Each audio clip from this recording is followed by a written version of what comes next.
And the roller coaster that is Caleb Williams in the NFL continues.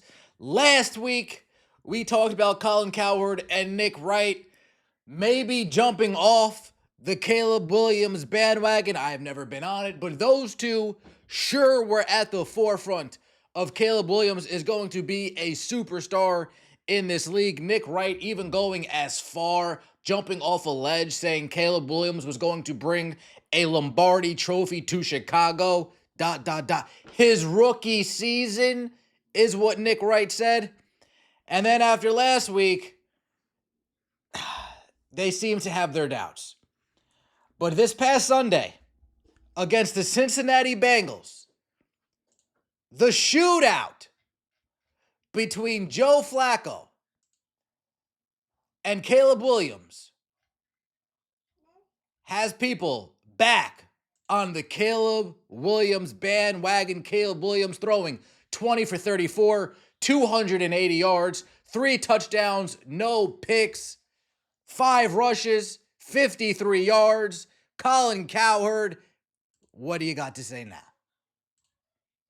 With Caleb Williams, I think it's official. I can see growth. There's no question he is a better football player this year than last. Would you agree that you can see growth? Yeah, he's definitely better. It's his bad plays when he scrambles around. It feels like the offense is just so out of sync because it's like, could he just sit in the pocket for an extra second, even throw the ball away? And a lot of his scrambles don't turn into explosive plays. But today, I can live with the bad if you're making explosive plays and throwing touchdowns. I'll say the same thing with J.J. McCarthy. I can live through growing pains if you're accounting for several touchdowns a game. I can live with a bad sack or a misplay on 3rd and 7. It's when you're not getting either. You're not getting the layup stuff and you're not having scoring touchdown level explosive plays. So they have explosive players on. And people are taking note of the flip-flopping that Colin Cowherd has been doing along with John Middlecoff. Y'all been dogging him every fucking week. Now you want to praise him. Nah, we remember you can't keep his name out your mouth every day on the herd. Even Joel Klatt called you out. Dude, you two idiots need to choose a fucking side already. This is getting nauseating. Didn't both y'all crush him last week, saying he's not the guy, and now you can see growth? This is exhausting at this point. Stay on that side. Growth? That's the worst game the Bears offense has played all season. What are you watching, Uncle Con? I don't know how you can say that was the worst game the offense unless you're trolling here, Morrow. This week, be consistent. I walked away from Colin and his show recently. This is part of the reason why, albeit his probable gambling addict sidekick played a major role in that too. All the best. Not a big fan of Caleb, but y'all were just crushing him last week. He plays the worst D in the league. Now he's growing. He looks the same to me. But last week, what did we do over here last week?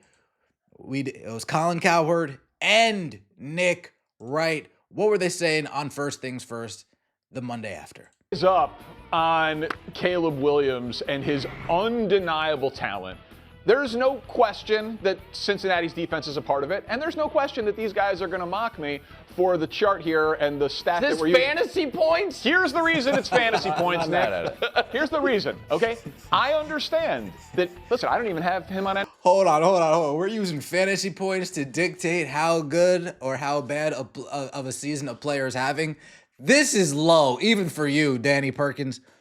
This is low even for, oh no. Any of my fantasy teams. But when you are the first person in NFL history to do something, it shows why people like me believe in the talent. First player in NFL history with 3 or more passing touchdowns, 50 or more rushing yards, and 2 or more catches. It's never been done before. Yeah, that's right. It's the 2 catches is the thing. Stop it. I thought it was cool. What do you mean, stop it?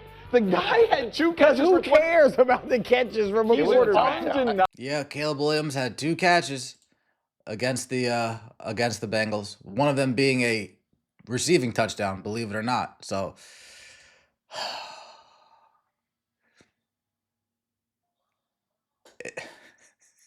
is that more impressive than LaDainian Thompson throwing for a touchdown, receiving a touchdown, and rushing for a touchdown all in the same game? I don't think so.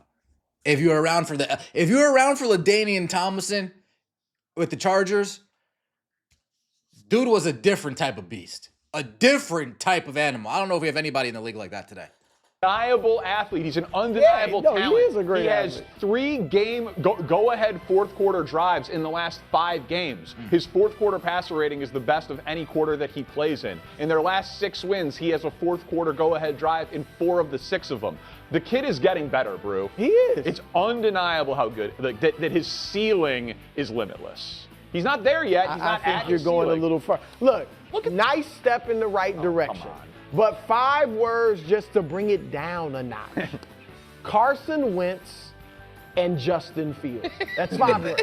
Because they look this good against that Bengals defense as well. Yeah. And I wouldn't even bring those guys up if he had done it against somebody other than the Bengals and the Cowboys. So there was 7 touchdowns, no picks in those 2 games. Like about a 127 Just like the passer Bills. rating. And then in the other 6 games, he's got 5 touchdowns, 4 picks. I'm just saying, like, it was a step in the right direction. You play who's in front of you, but don't expect me to throw a parade because he looked great against the hapless Cincinnati Bengals. I had a parade planned. I settled for stock up, stock down. It's very tough. The Bills had nothing that they could gain against the Chiefs. The Caleb has nothing to prove against Cincinnati. We're playing the games. I did say, and I texted you guys during the game, this was a good test for him when he got the ball with 40 seconds. So that was good. That was good. I will give him that. left. That's the part of this that I'm a little surprised by your take on, because Wilds has the chat on mute, but the rest of us were in a group chat on Sunday. It's a fun chat. And Danny was mid-meltdown as the Bears were melting down. And then Brew, you texted, big moment for Caleb. He then came through in a way none of us thought was going to happen. Like, Danny, you thought they were going to get him in field goal range. That's right. And then the kicker was going to miss. And then the kicker was going to miss, which felt very Bearsy. And they end up scoring a touchdown. And that, to me, for a guy who has been, I think one of the fairest criticisms of him has been he is too much of an emotional roller coaster. To have the entire team take that stomach punch of the onside kick recovery, which just never happens, and then giving up the touchdown, and for him to be calm, cool, and collected driving down the field, I thought that was the best moment of his career. Danny, just It was good. question.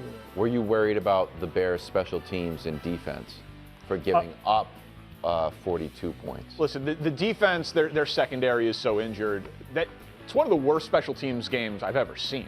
You gave up a return touchdown to open the game, had a big return negated by a hold, missed the field goal, and allowed an onside kick recovery.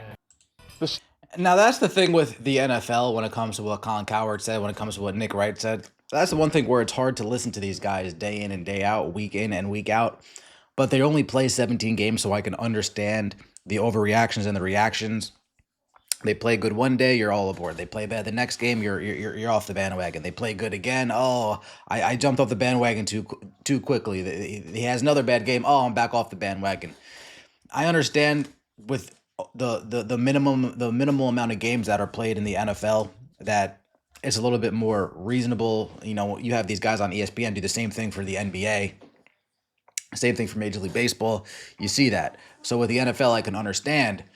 But man, it sometimes the reactions are just so thrown in one direction over the other. Caleb Williams needs to do this consistently against quality ball clubs. Consistently needs to put this in before we start giving him flowers.